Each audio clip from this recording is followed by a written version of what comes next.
So the government captured one of these native Antarctic people, or agarthians as you call them, and interrogated them. I mean, look, they had been studying this rogue country within Antarctica for decades, right?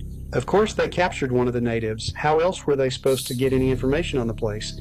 Look, regardless, the things that they'd found out in the conversations that followed suit, right, were just, it puts history in a different perspective. Let's put it that way. Wait, they were talking to this person? Well, look, I mean, wouldn't these people speak their own language? buddy, just because they have their own native language doesn't mean they don't understand others as well. Look, after they detained him, right, they figured he was going to speak in some kind of uninterpretable tongue, so they sent in a linguistic expert by the name of Pete Richards to do the interrogation, right? And so Pete sits there asking him all kinds of different questions, right, about their society, about who they are, but the guy just wouldn't say a thing. He was completely silent, right?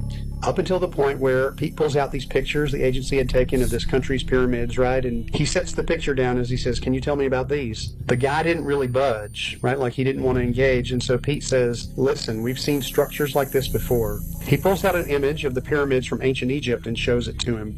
And for the first time, the guy's expression just completely shifts, right? Like he was seeing something that he'd somehow seen before. And as he's staring at the image, he goes, "Second." Pete's just shocked this guy had finally spoke, right? And as he's just staring at him, a higher-up agent in the room quickly says, "Pete, what the hell's that mean?" And with a kind of just wide-eyed, shocked expression of disbelief, Pete says, "It's Egyptian.